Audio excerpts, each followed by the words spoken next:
ایک بوڑھی مگر دانا عورت تھی جس کا خاوند اس سے بہت پیار کرتا تھا۔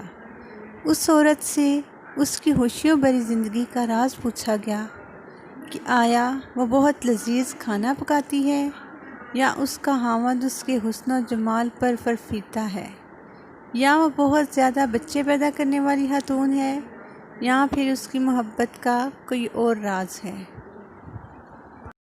عورت نے یوں جواب دیا، خوشیوں بھری زندگی کے اسباب اللہ سبحانہ تعالیٰ کی ذات کے بعد خود عورت کے اپنے ہاتھوں میں ہے۔ عورت چاہے تو وہ اپنے گھر کو جنت بنا سکتی ہے اور اگر چاہے تو جہنم بنا دے۔ مت سوچئے کہ مال و دولت خوشیوں کا سبب ہے۔ تاریخ میں کتنی ہی مالدار عورتیں ایسی ہیں جس کے خاوند ان سے کنارہ کش ہو گئے، اور نہ ہی بہت زیادہ بچے پیدا کرنے والی عورت ہونا کوئی بہت بڑی خوبی ہے۔ کئی عورتوں نے 10 بچے جنے مگر وہ اپنے شوہروں سے کوئی خصوصی التفات و محبت نہ پا سکیں، بلکہ نوبت طلاق تک آ پہنچی۔ اچھا کھانا پکانا بھی کوئی خوبی نہیں ہے۔ سارا دن کچن میں کھانا پکانے کے باوجود بھی عورتیں خاوند کی شکایتیں کرتی نظر آتی ہیں۔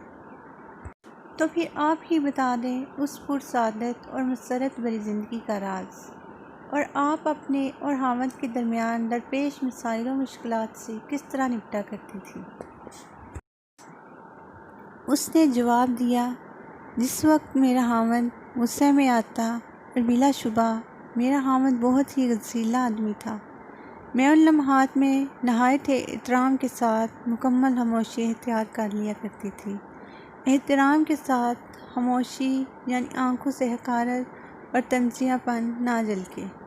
آدمی بہت عقل مند ہوتا ہے، ایسی صورتحال کو بانپ لیتا ہے۔ تو آپ ایسے میں کمرے سے باہر کیوں نہیں چلی جایا کرتی تھی؟ اس نے کہا، خبردار ایسی حرکت مت کرنا، اس سے تو اسے ایسا لگے گا کہ تم مجھ سے فرار چاہتی ہو اور اس کا نقطہ نظر نہیں جاننا چاہتی۔ خاموشی تو ضروری ہی ہے، اس کے ساتھ ساتھ خاوند جو کہے اسے نہ صرف سننا بلکہ اس سے اتفاق کرنا بھی لازمی ہے۔ میرا خاوند جب اپنی باتیں پوری کر لیتا تو میں کمرے سے باہر چلی جاتی تھی، کیونکہ اس سارے معاملے شور شرابے کے بعد میں سمجھتی تھی کہ اسے آرام کی ضرورت ہے۔ میں اپنے روزمرہ کے کاموں میں لگ جاتی اور اپنے دماغ کو اس جنگ سے دور رکھنے کی کوشش کرتی۔ تو آپ اس ماحول میں کیا کرتی تھیں؟ کئی دنوں کے لیے لا تلقی اور بول چال چھوڑ دینا وغیرہ؟ اس نے کہا، ہرگز نہیں۔ بول چال چھوڑ دینے کی عادت انتہائی گھٹیا اور خاوند سے تعلقات کو بگاڑنے کے لیے دو روئی تلوار کی مانند ہے۔ اگر تم خاوند سے بولنا چھوڑ دیتی ہو تو سکتا ہے شروع میں اس کے لیے یہ تکلیف دہ ہو۔ شروع میں وہ تم سے بولنے کی کوشش بھی کرے گا، لیکن جس طرح دن گزرتے جائیں گے وہ اس کا عادی ہوتا چلا جائے گا۔ تم 1 ہفتہ کے لیے بولنا چھوڑو گی تو اس میں تم سے 2 ہفتوں تک نہ بولنے کی استطاعت پیدا ہو جائے گی، اور ہو سکتا ہے کہ وہ تمہارے بغیر بھی رہنا سیکھ لے۔ خاوند کو ایسی عادت ڈال دو کہ تمہارے بغیر اپنا دم بھی گھٹتا ہوا محسوس کرے، گویا تم اس کے لیے ہوا کی مانند ہو، گویا تم وہ پانی ہو جس کو پی کر وہ زندہ رہ رہا ہے۔ باد صبا بنو، یاد سر نہیں۔ اس کے بعد آپ کیا کرتی تھی؟ اس عورت نے کہا، میں 2 یا 2 سے کچھ زیادہ گھنٹوں کے بعد جوس یا پھر گرم چائے لے کر اس کے پاس جاتی اور اسے نہایت سلیقے سے کہتی، لیجئے چائے پیجئے۔ مجھے یقین ہوتا تھا کہ وہ اس لمحے اس چائے یا جوس کا متمنی ہوگا۔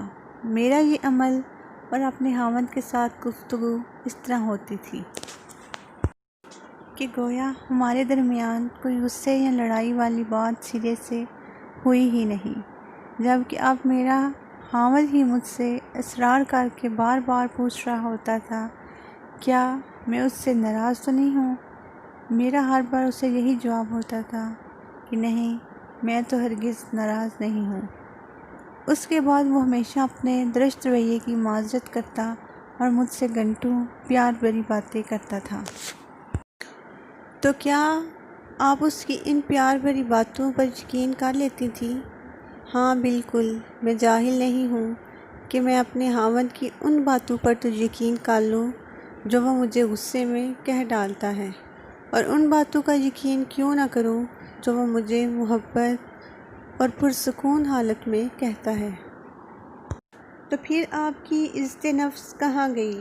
کیا عزت اسی کا نام ہے کہ تم غصے میں آئے ہوئے ایک شخص کی تلخ باتوں پر تو یقین کر کے اسے اپنی عزت نفس کا مسئلہ بنا لو، مگر اس کی ان باتوں کو کوئی اہمیت نہ دو وہ جو تمہیں پیار بھرے اور پرسکون ماحول میں کہہ رہا ہو؟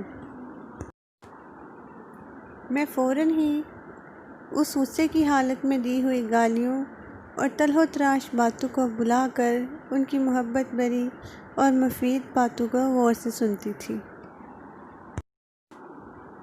جی ہاں، خوشگوار اور محبت بھری زندگی کا راز عورت کی عقل میں موجود ہے، مگر یہ راز اس کی زبان سے بندھا ہوا ہے۔